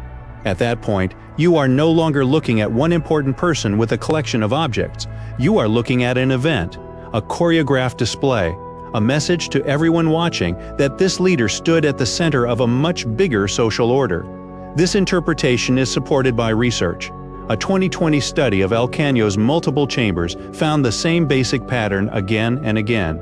One highest status individual in each other, people arranged around that central figure, and a strong sense that the whole composition represented social order. The authors also concluded that some of these final ceremonies involved very harsh ritual practices. The layout itself was part of the performance of power. Now go back to the child-sized regalia, because that might be the strangest clue of all. One of Mayo's earlier breakthroughs came when she realized a set of tiny gold objects was too small for an adult. They appear to have belonged to a baby adorned like a chief. Later, the team found gold arm cuffs on the skeleton of a 12-year-old boy. Both finds point in the same direction. Status here may not have been something a person earned late in life. It may have started at birth. That implication is significant. If rank passed from father to son, then El Caño was not showing us a few isolated leaders. It was revealing a hereditary power system. That means established families, succession, and rules strong enough for an entire community to recognize them. Gold-working specialists had to exist, ceremonial knowledge had to be preserved, labor had to be organized. These were not loose little villages improvising everything as they went. This was structure. It also explains why El Caño feels bigger than a treasure story. Gold draws attention first. The real subject is political sophistication. The objects are only useful because of what they reveal: hierarchy, ceremony, inherited authority, and a leadership class that could stage power in a way everyone understood. Gold is what catches your eye first. The social system is what keeps the site interesting once the shine wears off. There is another reason El Caño matters so much. Less than 2 miles away sits Sitio Conte, the older Panamanian site that had long provided the main evidence for this gold-rich tradition. For years, Sitio Conte was the big reference point. Then El Caño started turning up its own chiefs, its own ornaments, its own ceremonial patterns. Suddenly, this was not one isolated hotspot. It was a broader cultural world, hiding in plain sight across the same landscape. Once you imagine that world, El Caño becomes incredibly visual. No giant stone monuments. Fine, the ceremony can still feel huge. Flutes playing, bells moving, gold breastplates flashing, beads sewn into clothing, animal symbols broadcasting lineage and rank. One early chief found at El Caño wore gold breastplates, arm cuffs, a bracelet of bells, a belt of hollow gold beads, and more than 2,000 tiny gold spheres arranged as if sewn onto a sash. That is not subtle fashion. That is ceremonial theater. Imagine one of these final ceremonies. A leader is placed at the center. Gold catches the light. Music carries across the field. Companions are arranged with strict meaning. Everyone present can read the scene without a single written word. This person held the highest place. These families mattered. This order continues even now. The point was not private grief. The point was public memory and public hierarchy. That is why El Caño changes the history of Panama in a very specific way. It does not just add one more archaeological attraction to the map, it shows that central Panama had its own powerful chiefs, its own ceremonial specialists, its own symbols of rank, and probably its own dynastic lines. This region was not just absorbing importance from bigger neighbors, it was generating its own, and the site is still making that point clearer. El Caño has already revealed multiple elite chambers across years of excavation, and each new one expands the story. So the key discovery here is not a bracelet, or an earring, or even a chamber filled with gold. It is the realization that an ordinary Panamanian field was hiding a cemetery of rulers and clues to a forgotten power system that had been there the whole time, just waiting for someone to look deeper. So, you've probably heard of the mythical city of Atlantis. But did you know there's a real Atlantis of the sands? In 1992, a group of amateur researchers and archaeologists got curious about a lost city called Ubar, supposedly hidden in the deserts of Oman. According to legends and ancient texts, Ubar vanished because a deity got angry with the city's ruler. For centuries, no one could find it, and it became more myth than reality. That is, until a likely duo, a lawyer and a filmmaker, teamed up with NASA. They used a special radar system that could see through the thick desert sands and discovered ancient trade routes, compacted by the movement of thousands of camels. Ooh, imagine how that smelled. Anyway, this led them to the remains of Ubar, a bustling center for trading frankincense 5,000 years ago, a substance once as valuable as gold. This information was all they needed to get boots on the ground and start exploring the area. A group of over 40 volunteers removed 200 tons of sand from the site. They found something big, but it really didn't look like a city. Most Arabs in the past didn't live in traditional dwellings. They tended to live in open-sided tents that allowed the cooling breezes to pass through. But at the center of the tent city, there was a fortress that was the king's home. The fortress they found was ringed by 8 walls, each about 2 feet thick, 10 to 12 feet high, and about 60 feet long. At each corner stood a tower roughly 10 feet in diameter and 30 feet tall, exactly as it was described in that ancient religious text. Now, what the king who built it didn't know is that he built his impenetrable fortress on top of a highly corrosive limestone cavern. With time, the layer of ground above the fortress gave way to a sinkhole, and the whole thing swallowed the fortress all the way. Sinkholes happen when underground water starts to erode the bedrock, making the soil very unstable and fragile. Having a city on top of that certainly doesn't help. The whole thing just went kaboom one fine day, and we only found out about it recently. Yow! Meanwhile, Santorini is known for its stunning views and romantic getaways. But it's also home to one of the most fascinating archaeological sites in the world, the ancient city of Atrotiri. Dating back over 6,000 or 7,000 years ago, Atrotiri was a Bronze Age hub. That is, until it was wiped out by a volcanic eruption.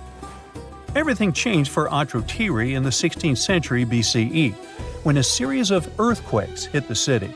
The city lay buried under volcanic ash, much like Pompeii. The exact date of the eruption is still debated, although there are some clues found in unusual tree ring patterns from years like 1597 and 1560 BCE. Now, it seems as though the residents of the city quickly packed up and left, and good thing they did, because what followed was one of the largest volcanic eruptions in the last 4,000 years. The ash was so thick that the city remained hidden for thousands of years. You see, the Akrotiri civilization was known for its monumental architecture and fantastic art, being sometimes called the first civilization in Europe. It flourished during the Bronze Age, and they grew so much because they were an important part of the copper trade. The civilization saw over 500 years of wealth and prosperity. They expanded so much, their cities had extensive drainage systems, and their people produced high-quality pottery, according to what researchers found in later excavations. Fast forward to 1867, when locals started stumbling upon ancient artifacts of this civilization in a quarry. These findings first caught the attention of a French geologist who did the first digs. But it wasn't until modern excavations that the true scale of the lost city was revealed. As archaeologists dug deeper, they discovered a sophisticated settlement. Akrotiri was a key trading hub between Crete and Cyprus, with evidence of copper, pottery, and paved streets. It was a bustling, organized city, until that devastating volcano wiped it off the map. What's left today are stunning remnants of their culture, like beautifully preserved frescoes.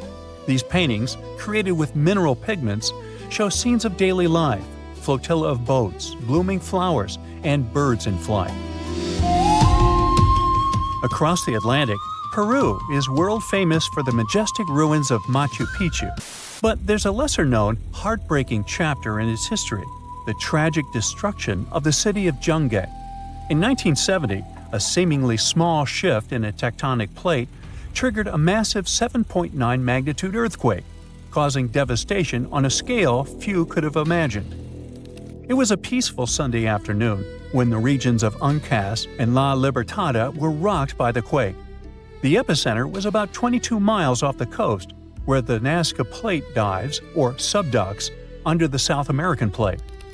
It affected an area of roughly 83,000 square kilometers, larger than Belgium and the Netherlands combined.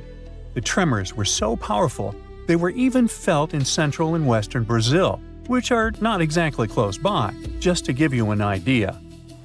Although many towns were affected, Jungay was affected the most. The beautiful Mount Osakaram, towering over the city, turned evil when the earthquake triggered an enormous avalanche. A mass of glacial ice and rock, about 3,000 feet wide and a mile long, came barreling down the mountain at over 100 miles per hour. It roared down the slopes, gathering mud, rocks, and debris as it raced toward the city, obliterating everything in its path. In just minutes, the avalanche traveled over 8 miles and buried Jungay under tons of snow and mud.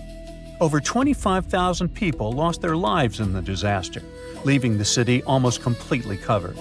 Peruvian officials have since declared the place a national mourning area, forbidding any excavations out of respect for those who perished. What's even more astonishing is that a few people managed to find refuge in a nearby resting place on a small hill. Some say that the town's fate had been foretold years before by a priest who warned about living in the shadow of such an unstable mountain. There's no way to confirm this, but it remains a part of local legend. Now, as strange as it may sound, this American city is sitting at the bottom of the man-made Lake Shasta, and how it got there is what matters most here. Once, the city of Kinnett in California had 40 saloons, dozens of stores, a hotel, hospital, a school, and an opera house. Today, it rests as deep as 400 feet below the water surface. In the beginning, the city of Kinnett was a mining community. The town started to spark attention in 1852, when it was announced that gold was found in the area. Kinnett was also very close to the Southern Pacific Railroad, so it was a hotspot for businessmen, railroad workers, and the thousands of mining men that worked in the surrounding mines. At its peak, Kinnett boasted a population of 10,000 people. Apparently, the city grew too big, too fast, and its economy couldn't handle it.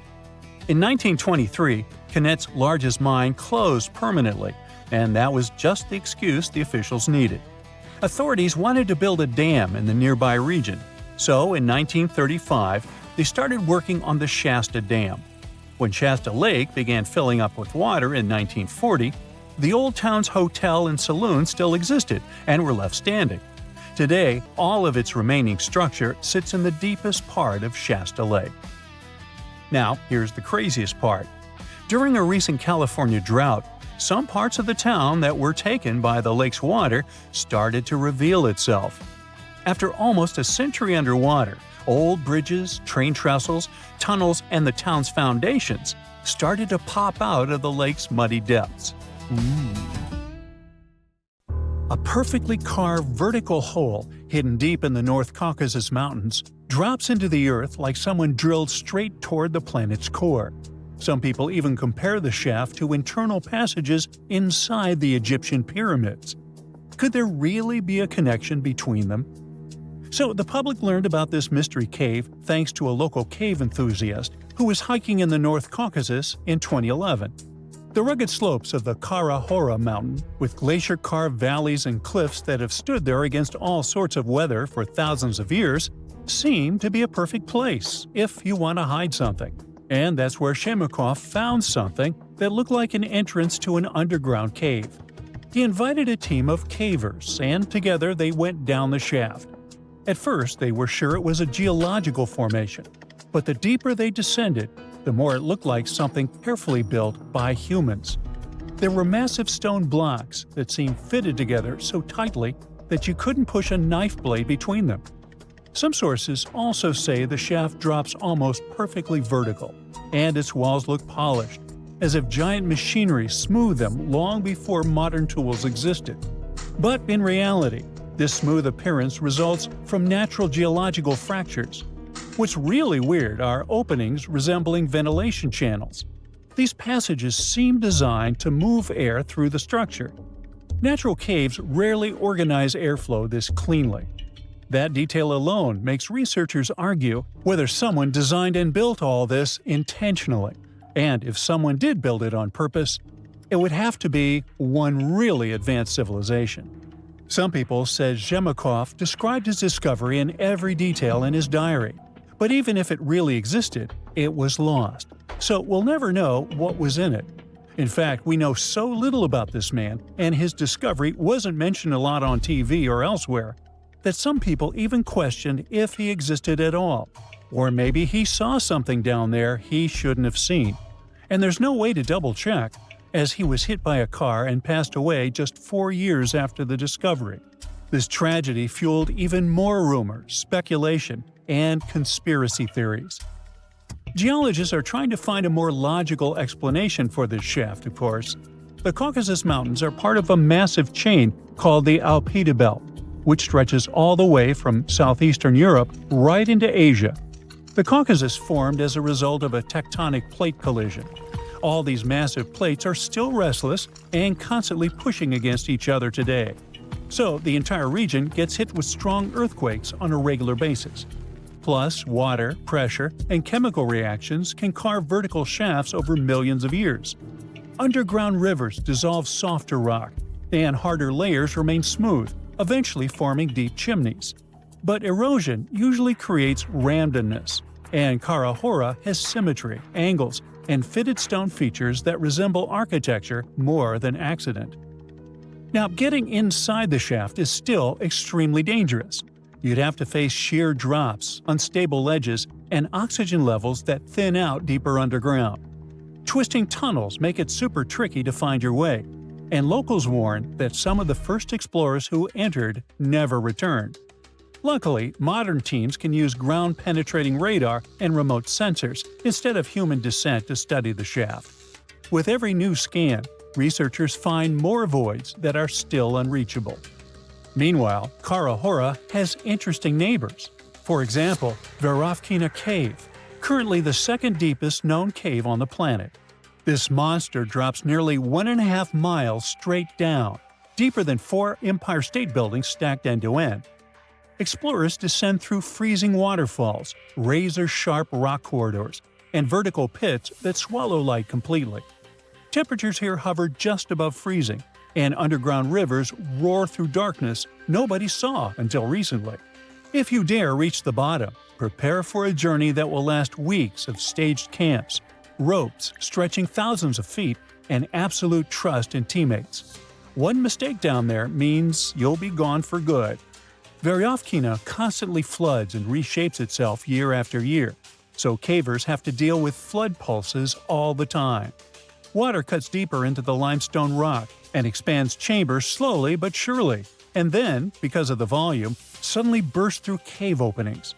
But this doesn't stop scientists from going down there to measure oxygen, airflow, and mineral growth to understand how caves evolve over geologic time. And that's how explorers discover strange microbial life that somehow survives without sunlight and feeds on minerals instead of plants. These ecosystems resemble conditions scientists expect beneath icy moons like Europa or Enceladus. This means the cave could be a great training ground for future space exploration.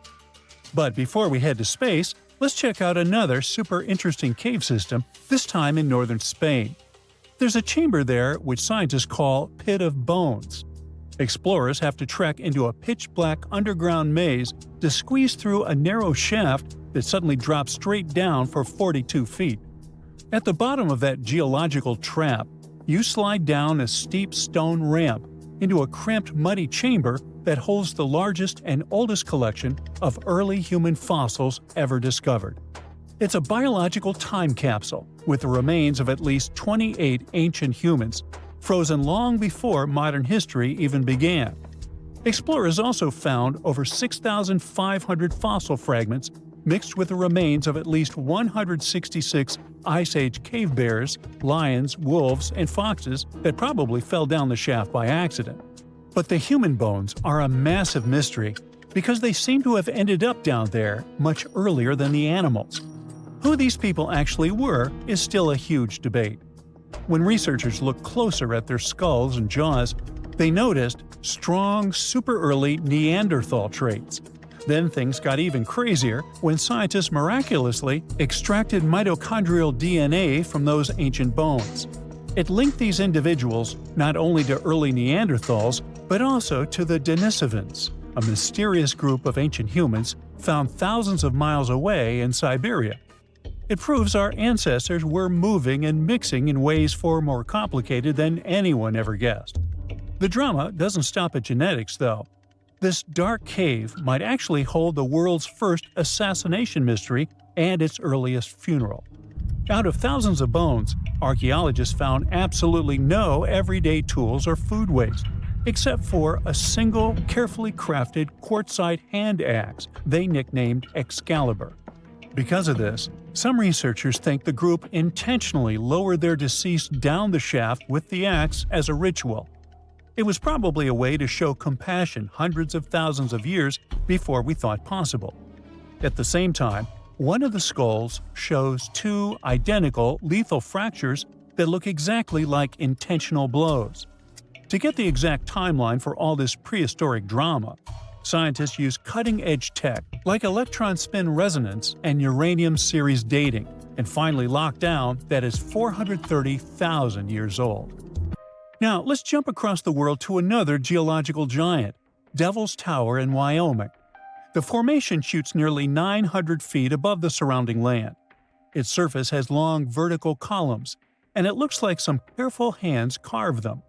But geologists explain the structure formed when molten rock pushed upwards underground and cooled slowly.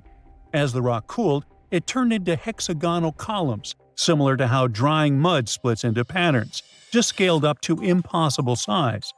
Erosion later removed the softer surrounding rock and left the hardened core unprotected. Local tribes thought the tower was sacred and made up stories about giant bears clawing the stone during mythical hunts. Now, scientists agree on much of its volcanic origin, but debates continue about whether magma ever reached the surface or hardened entirely underground. Even after more than a century of study, Devil's Tower still has its mysteries. When you connect all these places, engineered shafts, endless caves, and underground ecosystem, one thing becomes clear.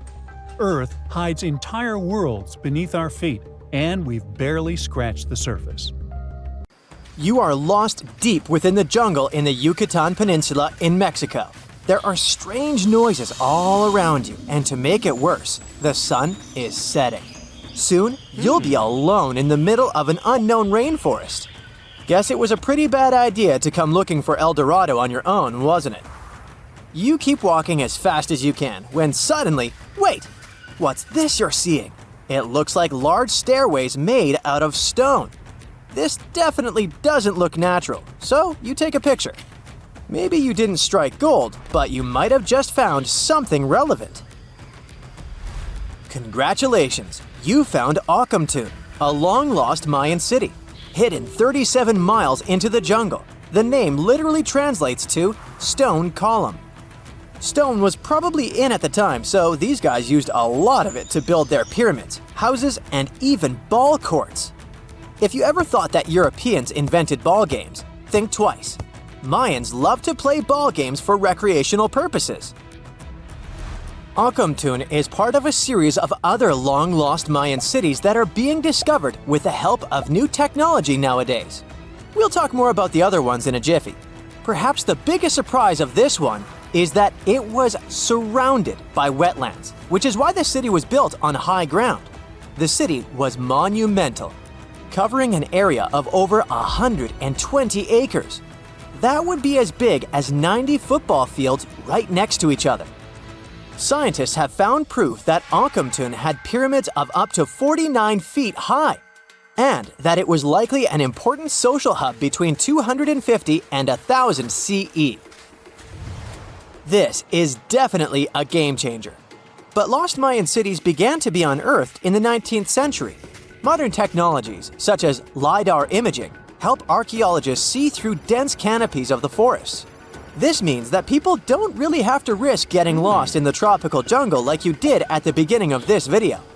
LiDAR works sort of like an X-ray. It sends out laser beams that can detect any signs of ruins or ancient constructions.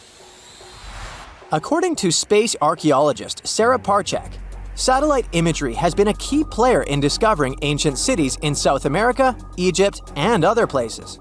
Sarah herself spends most of her days scouring images for any signs of where there could have been cities long ago. She says that more often than not, what happens is that ruins are covered by vegetation, soil, or sand, which makes them super tricky to find. But thanks to these awesome tools, scientists also made the huge discovery of ancient Mayan causeways, which spread throughout old Mayan territories. I mean, take a look at these roadways. You'd expect to see ruins like this in places such as Portugal, England, or the United States. I'm talking about 130 feet wide roads painted white to help travelers journey through the nighttime. Scientists recently unearthed a 110-mile network of roads such as these, and they think this dates back to before the first registered Mayan highways we've known so far. These roadways, which sometimes ran over the swampy ground and were even elevated at times, are being called the world's first superhighways. Even if there is no registry of animal-powered vehicles, it's believed that the Maya used them to travel around a network of possible 964 settlements. They were built like a huge spiderweb, and from what archaeologists have gathered, this huge system of roads worked to connect a big system of economic and social interactions between Mayan cities.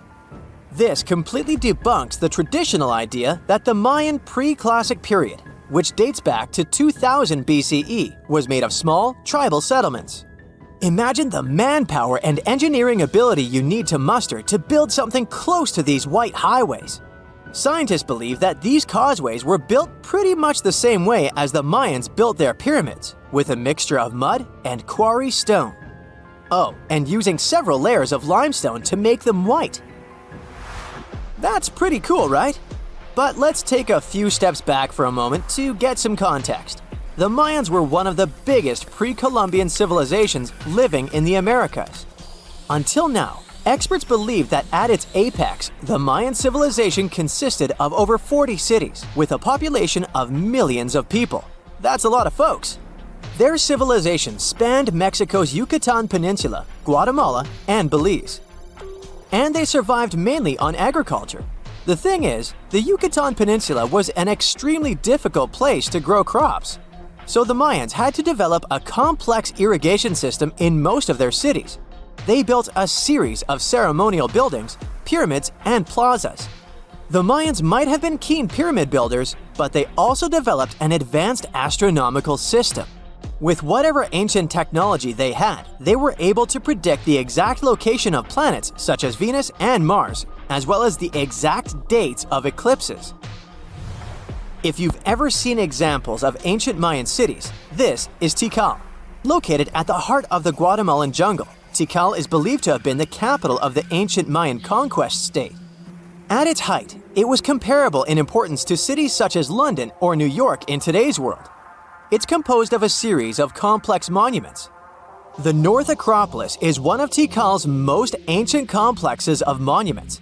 Built solely by human hands around 350 BCE, it served as the resting place of kings and chiefs. Its monuments are up to 200 feet high. Back in the day, the step pyramid temples were painted a beautiful red. Mayans loved that color. Today, of course, you'll only see the limestone. Then there's Chichen Itza. It's got one of the best preserved pyramids on Earth to date. Located in Mexico's Yucatan state, this Mayan city is well over 1,500 years old. At its peak, it was home to 35,000 people. The site covers 4 square miles of land. The highlight is El Castillo, a tremendous step-like temple standing 80 feet above ground. Its most peculiar feature is that it has 91 steps up each of its 4 sides, including the upper platform, which makes for 365 steps, the same number of days as the solar year. You can see that these folks were a pretty big deal, huh? That's why nobody can really understand what happened to them. There's a big lack of evidence on the decline of this almighty empire. What could have been the cause of their demise? Was it a drought? New research in 2017 did bring some new discoveries into the mix. Using data from a site at Ceibal, located at southwest of Tikal, scientists analyzed radiocarbon data from ceramics and archaeological excavations to extract new information about the unexpected demise of this great civilization. The information shows that instead of a sudden collapse, the Mayans most likely fell in waves of social instability and political crises. These events are believed to have deteriorated Mayan city centers and began causing the dispersion of the Mayan population. It's hard to pinpoint the exact causes, though.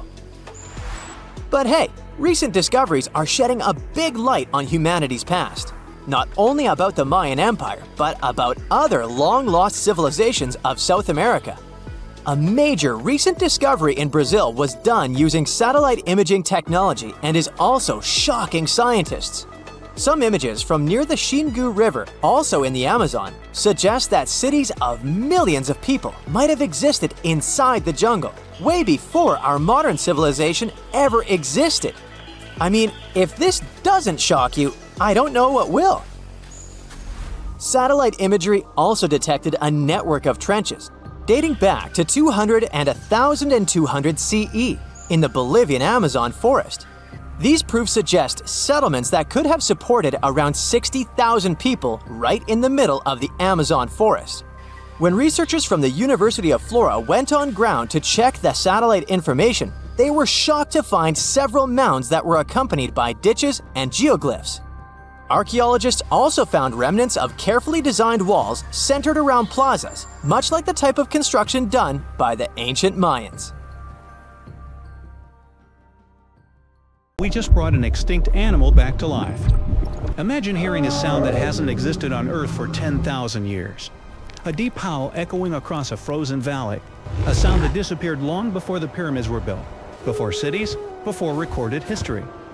For the first time in human history, we might be able to bring back traits of animals that went extinct thousands of years ago, not through magic, not through cloning dinosaurs like in Jurassic Park, but through something much stranger, rewriting the DNA of living animals using the genetic code of the dead. One of the species often mentioned in this conversation is the direwolf, a massive predator that disappeared roughly 10,000 years ago, at the end of the last ice age. It looked like a wolf, but bigger, heavier, and built for hunting ice age megafauna. And now scientists are asking a question that would have sounded impossible just a few decades ago. What if extinction isn't always permanent? For most of human history, extinction meant the absolute end of a species. Once the last individual died, that was it. The genetic instructions that defined that animal, millions or billions of letters of DNA, slowly broke apart over time. All that remained were bones, fossils, and sometimes fragments of genetic material trapped in ice or sediment. But in the last 20 years, scientists have developed tools that allow them to do something extraordinary. They can read ancient DNA and not dot small pieces. In some cases, researchers can reconstruct nearly complete genomes from animals that died thousands, sometimes even tens of thousands of years ago. One of the most famous examples is the woolly mammoth. Frozen mammoth remains discovered in Arctic permafrost are sometimes so well preserved that scientists can recover large amounts of genetic material from them. Well, to give you an idea of the scale, a mammoth genome contains roughly 4 billion DNA letters.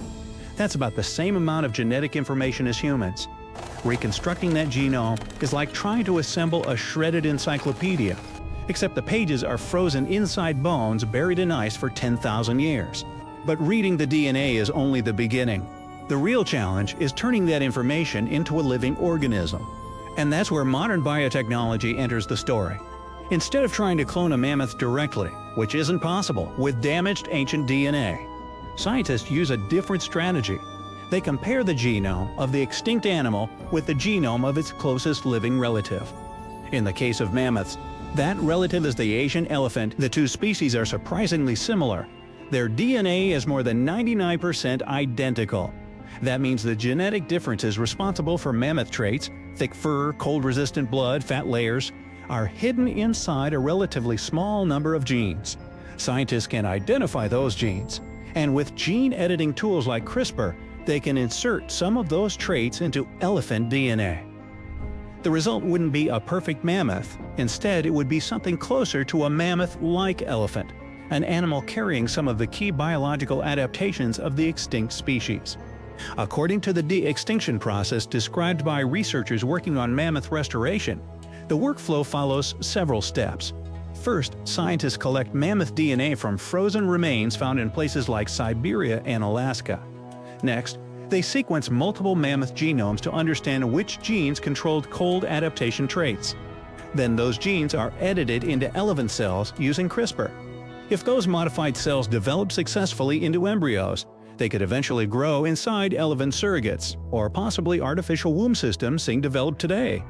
If everything works, the result could be animals capable of surviving in environments where mammoths once lived.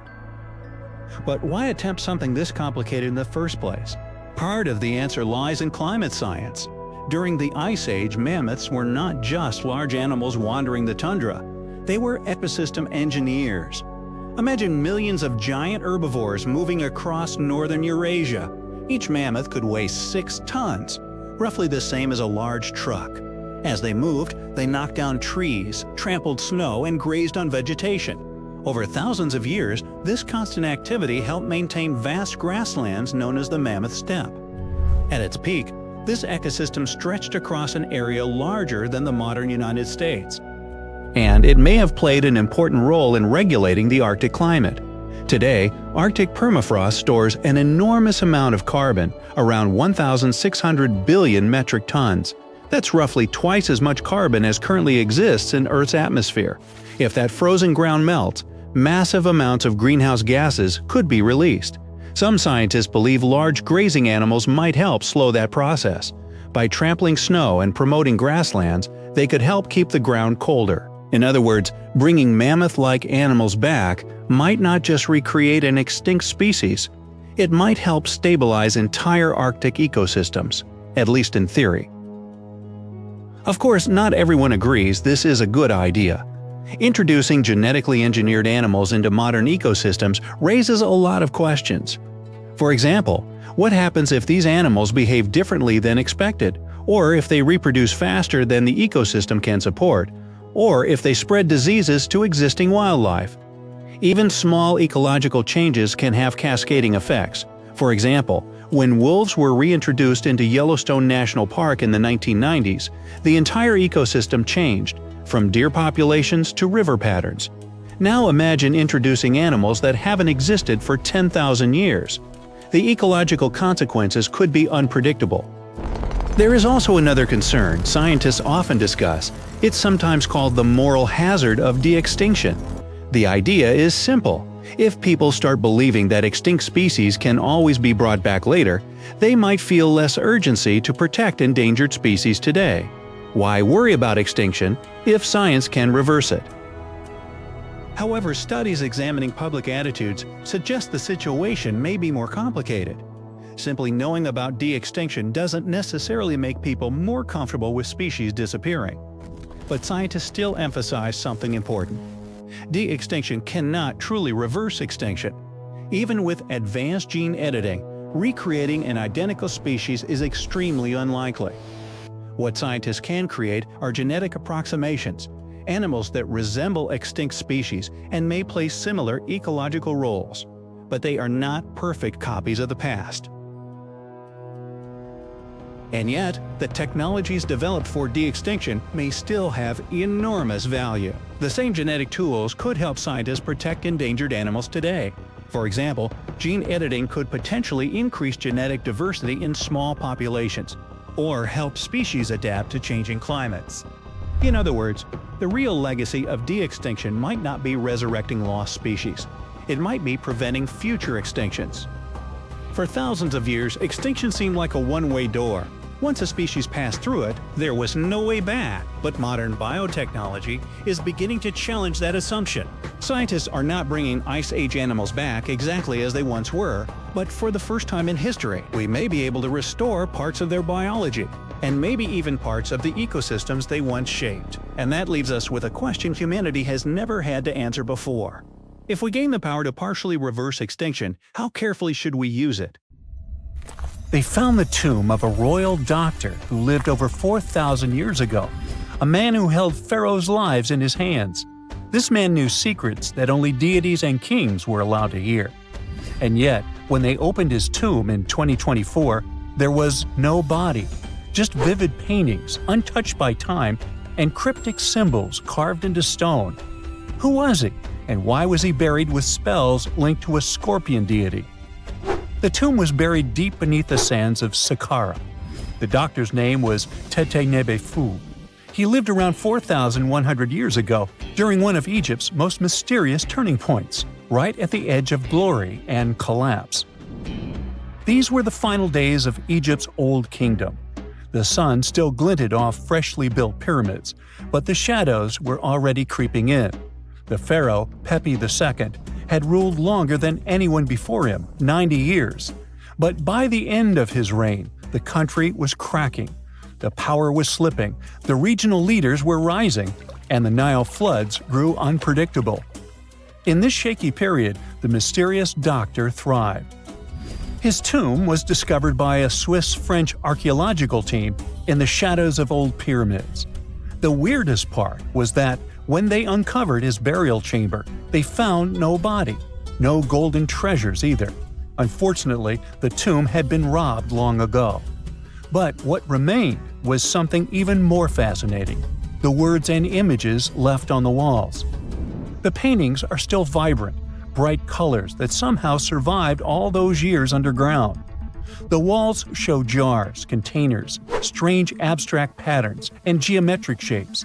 And then there are hieroglyphs, lines and lines of sacred script carved with precision, like someone had poured their soul into every curve. These inscriptions revealed who Tete Nebefu truly was. Turns out, he wasn't just any doctor. He was the conjurer of Serket. Now, Serket was the female deity of scorpions, sacred and terrifying. Egyptians believed she could stop venom, heal bites, and protect the living from toxic elements. The title, Conjurer of Serket, meant Tete Nebefu was a specialist in treating dangerous stings and bites. And if he got an entire tomb for himself, he may have been Egypt's top expert in those things, a man who healed with both medicine and magic. But that wasn't all. He also held the title Director of Medicinal Plants, a title seen only once before in all of ancient Egypt. That means he knew the healing power of herbs, roots, and oils like no one else. Now, you might wonder, what plants in a huge land of sand? But in reality, ancient Egyptians used herbal medicine that would hold up in some labs today. They created pills, ointments, and inhalers. Most often, they chose some active ingredient, a flavor to make it easier to take, and something to deliver it into the body. Sound familiar? And yeah, they didn't have many traditional plants, so some of these ingredients were bizarre by our standards, like using crocodile dung and acacia mixed with honey. They even had formulas for anti-wrinkle creams. And apparently, our mysterious healer was also chief dentist. This title is almost never seen in ancient records. Evidence of Egyptian dentists is incredibly rare. Turns out, our ancient genius didn't just fight stings and study plants. He was also trusted with teeth and jaws, which were actually a huge problem in ancient Egypt. These people may have built wonders, but their teeth paid the price. Ancient Egyptians constantly caught grains of sand in their mouths. They often ate grit-filled bread and raw vegetables, which wore down enamel and caused a horrible condition called attrition. This led to tons of problems, including tooth loss. They had to improvise back in the day. For example, crafting the world's oldest known toothpaste from crushed rock, mint, and pepper, which ironically only made things worse for the gums. Or a toothpaste from things like eggshells, pumice, and natron, a salty mineral used for cleaning. They were also inventing mouthwashes from celery, bran, and herbs to ease the problem. Some mummies were even found with crude metal braces and gold wires attaching missing teeth. Though we're not sure if these were for the living, or was it just a nice little addition added as an afterlife gift. So, Teti Nebefu specialized in all these fields. 3 rare titles for one man. Now back in the day, he must have been admired as incredibly knowledgeable. In a world without modern science, he would have been like a sorcerer who knows how some leaf or bark could save a life. That's why archaeologists believe Teti Nebefu wasn't just any doctor. He was, most likely, the royal physician, the one who treated the pharaoh himself. We don't know for sure which king he served. Maybe it was Pepi II, and who knows, maybe that's why the guy lived so long.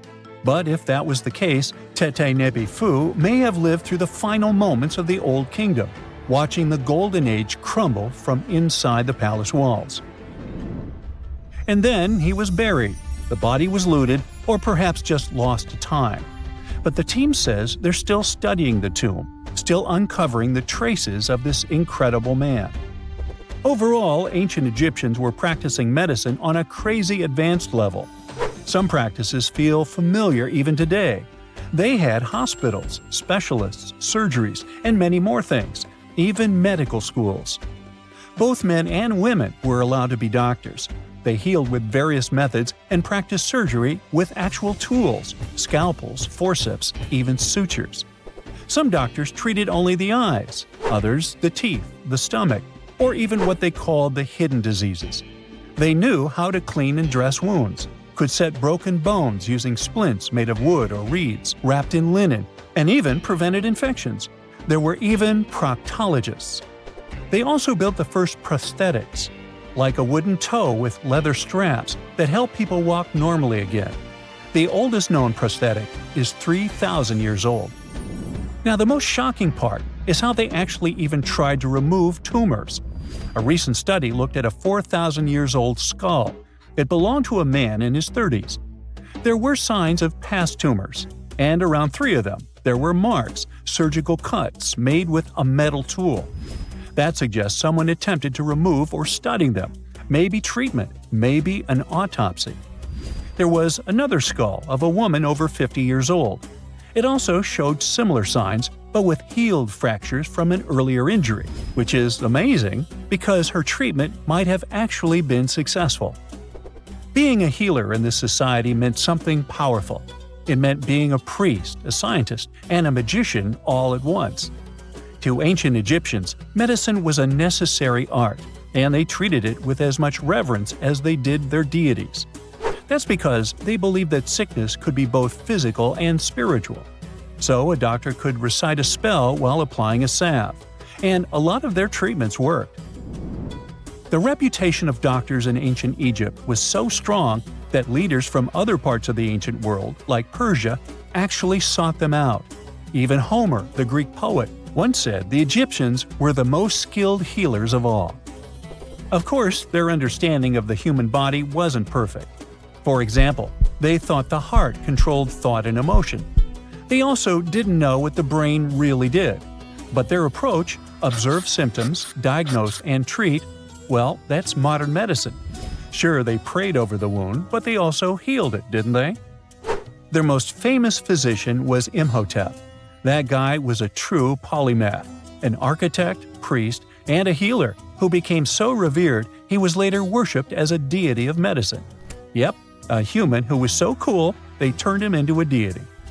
He lived 2,000 years before Hippocrates, the so-called father of medicine.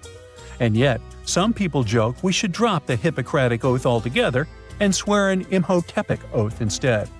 These people weren't just laying the foundations of pyramids, they were laying the foundations of healthcare.